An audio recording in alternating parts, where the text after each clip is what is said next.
سبحان اللہ وبحمدہ سبحان اللہ العظیم سبحان اللہ وبحمدہ سبحان اللہ العظیم سبحان اللہ وبحمدہ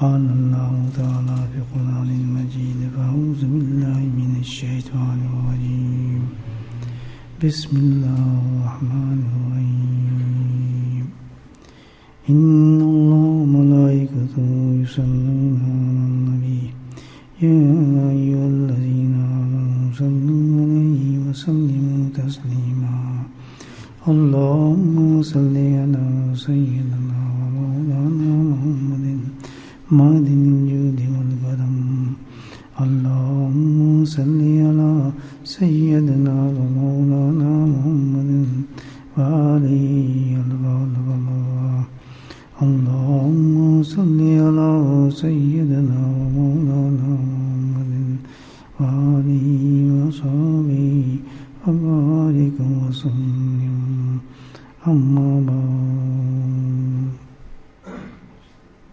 مثال ہے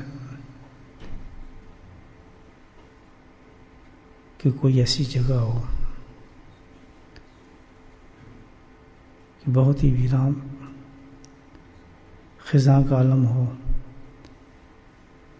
سارے درخت جو ہیں وہ جھڑے ہوئے ہوں، پتے جڑے ہوئے ہوں، سوکھے کھڑے ہوں درخت، اول تو درخت کا نام و نشان نہ ہو، بہت ہی ویران قسم کی جگہ ہو، بالکل کہ ایک گھاس کا پتا بھی وہاں نظر نہ آتا ہو، لیکن اس اتنی ویران اجاڑ جگہ پر ایک بہت ہی سرسب اور حسین درخت لگا ہو، تو اس کی حیثیت کیا ہوگی اور اس کی مطلب نوعیت کیا ہوگی، اس کی خوبصورتی کیا ہوگی کہ وہ واضح طور پر اللہ تعالیٰ کی ایک شان نظر آئے گا کہ اتنا بڑا کمال ہے کہ ایک پتا بھی وہاں نہیں ہے، ایک گھاس کا پتا بھی نہیں ہے، اور درخت بھی اتنا خوبصورت سبز پتے لہراتے ہوا، اونچی اونچی ٹہنی اس کی، پرندوں کے گھونسلے، تو وہ ایک حسن پیدا کرے گا پورے اس اجاڑ جگہ پر، ویران جگہ پر۔ اللہ کے نبی صلی اللہ علیہ وسلم نے یہ مثال پیش کی ہے حدیث میں، جس کا مفہوم یہی ہے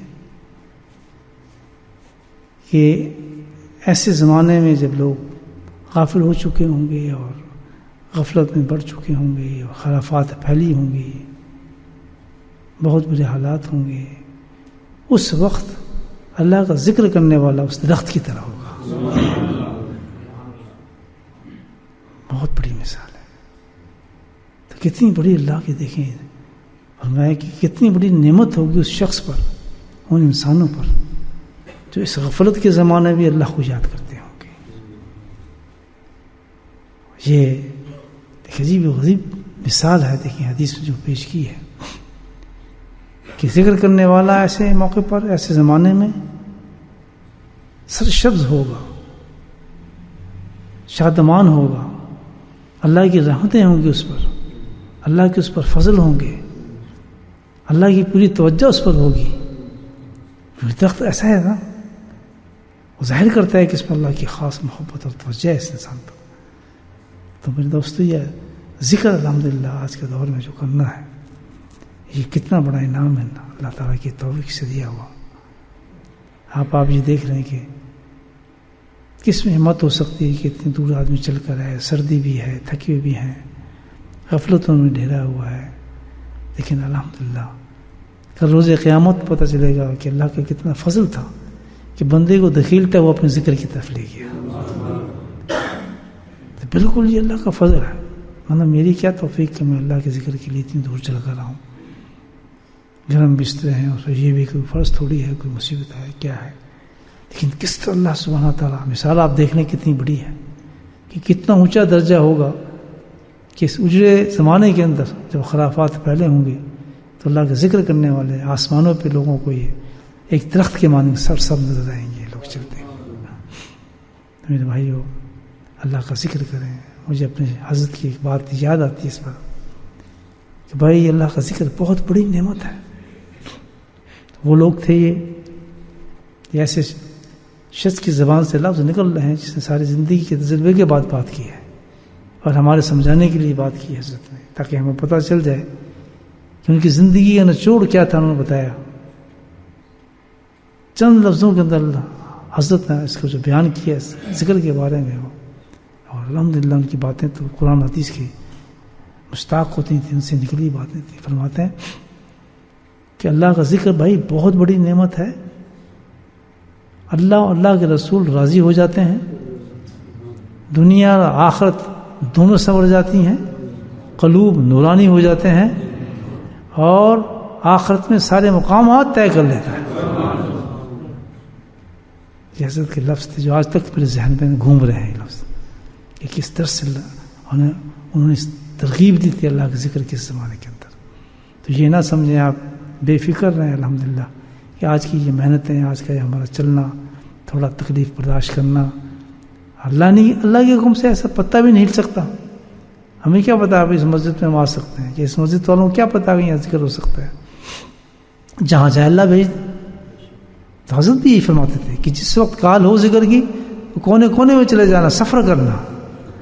تو دل کرتا ہے کبھی چلو یار وہاں کیا جانا، اب تو دور ہے مسجد، یہیں کر لیتے ہیں. بہت سے وصفے سے آتے ہیں، ٹھیک ہے، کیونکہ اللہ والوں کی صحبت میں بیٹھنے کے بعد یہ اثر ہوتا ہے، ان کی باتیں ذہن میں گھومتی رہتی ہیں.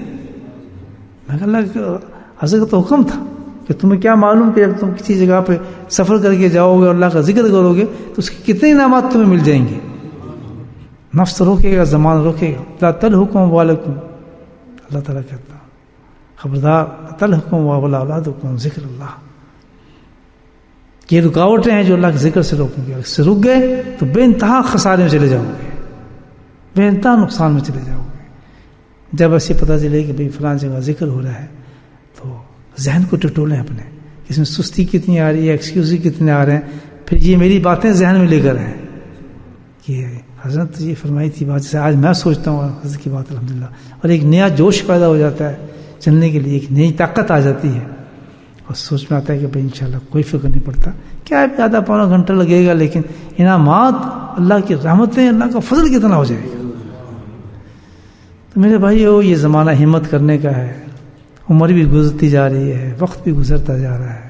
ہر روز انسان جو عمر کا ایک حصہ گزار دیتا ہے، قبر نزدیک آ جاتی ہے، اور نزدیک آ جاتی ہے، کل اور نزدیک آ جائے گی، کل اور نزدیک آ جائے گی.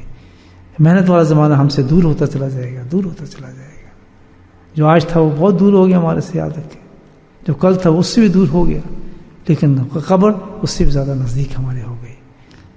تو اتنی بڑے بڑے اعمال اگر اللہ تعالیٰ ہمیں کرنے کی توفیق دے رہا ہے الحمدللہ، اور تھوڑی سی ہمت کی بات ہے، اور شکر اس پہ آدمی یہ کرے کہ الحمدللہ الحمدللہ، شوق بھی دیا، ذوق بھی دیا، اور اللہ نے صحت بھی دی ہے کہ پہنچا دیتے ہیں وہاں تک اللہ تعالیٰ. کوئی محنت بھی اس میں نہیں ہمیں کرنی پڑتی. تو انشاءاللہ کہیں بھی بلاوا آ جائے، یہ اللہ کی طرف سے آتے ہیں بلاوے. اسی جگہ سے کونے سے بلاوا آ جائے، بھائی دل کرے چلو اللہ کا ذکر کرتے ہیں، تو چل پڑو. اس سے بہترین خوبصورت سفر کوئی نہیں ہو سکتا. میں کوئی سفر نہیں ہو سکتا. کہاں جا رہے ہیں؟ اللہ کا ذکر کرنے جا رہے ہیں. سبحان اللہ. کیونکہ کہاں جا رہے ہیں جی؟ فلاں آدمی سے ملنے جا رہے ہیں. کہاں جا رہے ہیں جی؟ شاپنگ کرنے جا رہے ہیں. کہاں جا رہے ہیں جی؟ مال لینے جا رہے ہیں. کہاں جا رہے ہیں جی؟ فلاں کام کرنے جا رہے ہیں. سبحان اللہ. اور اس غفلت کے زمانے میں کہاں جا رہے ہیں آپ؟ صبح صبح کدھر جا رہے ہیں؟ جیسے اللہ کا ذکر کرنے جا رہے ہیں. ہائے کتنی بڑی بات ہے، آپ سوچیے. سبحان اللہ. کتنے عمدہ یعنی یہ سینٹینسز انسان کی زبان سے نکلتے ہیں. اللہ کا ذکر کرنے اتنی دور جا رہے ہو، سردیوں میں یار کیا رکھا ہے، وہاں جاؤ گے پریشانی اٹھاؤ گے. کہتا ہے بس اللہ نے دل میں ڈال دیا، چلتے ہیں، بیٹھتے ہیں، سفر کرتے ہیں. بہر اللہ پاک مجھے بھی توفیق دے، کیونکہ نفس اور شیطان تو بہت مضبوط ہے نا، آدمی کو پکڑ لیتے ہیں. تو جب ایسا نفس اور شیطان حملہ کرے تو فوراً زیادہ کر دو. وہ ایک بات کریں شیطان نفس سے کہ آج میں ذکر نہیں کرتا ہوں, مجھے کیا پتا کل موت ہے اور میری بخشش اس ذکر کی وجہ سے ہو جائے. کتنے ملین ثواب ہمارے ذکر میں آ جائے گا, ملین ٹریلین. یعنی جب ہم کلمات پڑھیں گے ایک ایک کلمے کے اگر آپ اس وقت ثواب گننا شروع کریں تو ہم سوچ بھی نہیں سکتے. چند دنوں میں یہ بیٹھ جاتے, چائے پی لیتے, تھوڑا سو جاتے آدھا گھنٹہ پہلے, لیکن الحمدللہ اس محنت کے بعد اللہ سبحانہ تعالیٰ نیند بھی پوری فرما دیں گے, تکلیف نہیں ہونے دیں گے انسان کو. تو انشاءاللہ ہمت کریں. بڑھاپا کوئی چیز نہیں ہے, کمزوری کوئی چیز نہیں ہے. تم نے کہ جی اب بڑھاؤ کیا جانا, نہیں, الحمدللہ کیا ہے, میں جا سکتا ہوں, اللہ پہنچا رہا ہے ضرور جاؤں گا, بس مجھے جگہ رہا ہے ضرور جاؤں گا. تھکا ہوں جو کچھ بھی, آنکھیں بند ہو جائیں جیسے بھی ہیں, حاضری تو ہو جائے گی اللہ کے ذکر میں, الحمدللہ پہنچ تو جائیں گے. نہیں سمجھ آ رہا کیا ذکر ہو رہا ہے, نیند آ رہی ہے, اس طرح جھوم رہے ہیں, پرواہ نہ کریں. یہ ایک ایسی عبادت ہے اللہ تعالیٰ کہتا ہے کتنی ہی سستی کے ساتھ کرو انعام پورا دوں گا. سوتے نا نماز پڑھ رہے ہیں آپ, نہیں گئے تو لگے کیا نماز پڑھ رہے ہیں, ٹھونگے مار رہے ہیں. قرآن پڑھ رہے ہیں منع ہے, جس کو آپ کو اونگ آ رہی ہو قرآن بند کر دیں. قرآن میں اللہ حکم دے رہے ہیں لا تقربوا الصلاۃ, نماز کے قریب بھی مت جاؤ جس وقت تمہیں نیند آ رہی ہے. دیکھو اس تمام عبادات کے لیے اللہ نے انسان کو الرٹ رکھا ہے. ہوش کرو, سمجھ پیدا کرو, آرام سے میرے پاس سمجھو تم کیا لفظ کہہ رہے ہو. خبردار نماز چھوڑ, قرآن چھوڑ, مجھے نہیں پسند یہ بات. اور ذکر کے لیے فرمایا آ جاؤ, سوتے رہو, کوئی بات نہیں, ثواب پورا ہے, ثواب پورا ہے. تو اتنی بڑی اللہ نے چھوٹ دی ہوئی ہے تو پھر کیوں چھوڑے آدمی. اللہ پاک ہم سب کو توفیق دے.